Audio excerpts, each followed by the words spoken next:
ठीक है।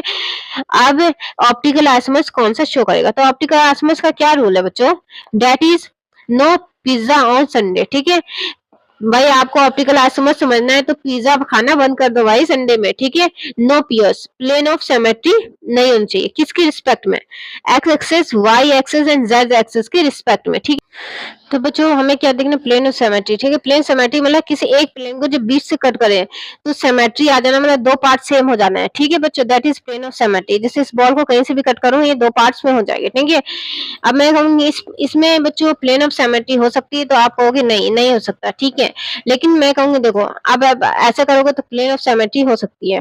ठीक है बच्चों, तो प्लेन ऑफ सिमेट्री चाहे कैसे भी कट करूं नहीं होना चाहिए। लाइक देखो ये अगर ऐसे कट करूं तो भी नहीं है, दो पार्ट्स अलग है, ऐसे कट करूं तो भी दो पार्ट्स अलग है, ऐसे कट करूं तो भी दो पार्ट्स अलग है। ठीक है बच्चों, that is called no piers, plane of symmetry नहीं होती। ठीक है, तो हमें किसके रिस्पेक्ट में प्लेन ऑफ सिमेट्री देखनी है, x axis, y axis and z axis के रिस्पेक्ट में। ठीक है बच्चों, ठीक, तो बच्चों किसके रिस्पेक्ट में हम देखना है, x axis, y axis, z axis के रिस्पेक्ट में। ठीक है बच्चों, तो यहाँ पे आप जेड एक्सेस देखोगे तो यहाँ पे क्या हो जाएगा, NH3 मतलब प्लेन ऑफ सिमेट्री हो रही, तो ये ऑप्टिकली इनएक्टिव है। ठीक है, ऑप्टिकली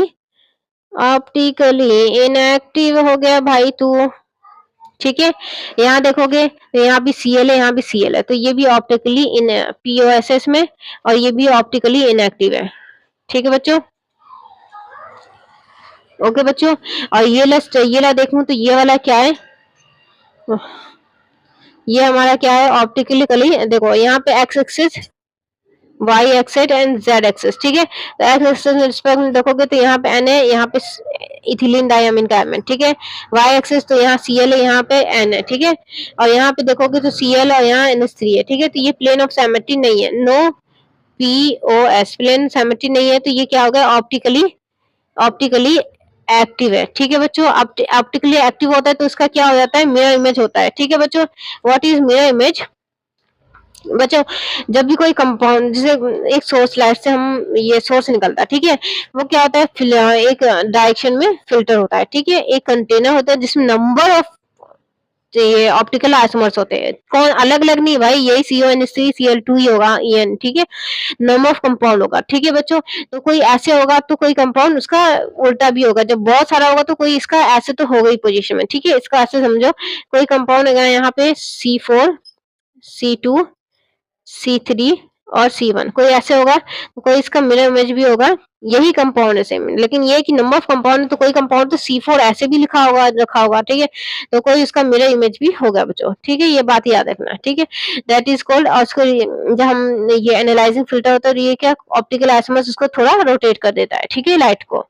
ओके बच्चों, तो यहाँ पे इसका क्या होगा, एक मिरर इमेज भी बनेगा, दैट इज ये ऑप्टिकली एक्टिव है तो उसका मिरर इमेज भी हमें बनाना पड़ेगा। ये बात याद रखना जरूरी है, क्योंकि ये थ्योरेटिकल नहीं है, ये एग्जिट करता है, ये मिरर इमेज आपका क्या करता है, एग्जिट करता है। ठीक है बच्चों, तो यहाँ पे हमारा क्या है, CO हो गया।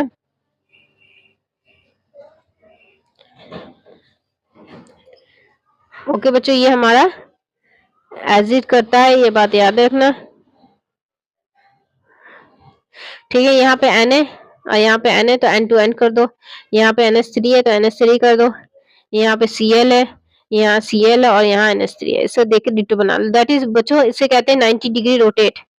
ठीक है, तो बच्चों जब भी ये थ्योरेटिकल कहा जाता है कि 90 डिग्री कंपाउंड को रोटेट कर दो, तो सिर्फ एक ही बार रोटेट करना है, ये बात नहीं कि ये कभी एक्स एक्सिस में कर दो, कभी वाई एक्सिस में रोटेट करो, सिर्फ एक बार रोटेट करते तो हम ये वाला पोजीशन, उसका मिरर इमेज हमें मिल जाता है। ठीक है बच्चों, तो ये हमारा क्वेश्चन पूरा हो रहा है, ज्योमेट्रिक एंड ऑप्टिकल आइसोमर्स। ठीक है, हमारा नेक्स्ट क्वेश्चन है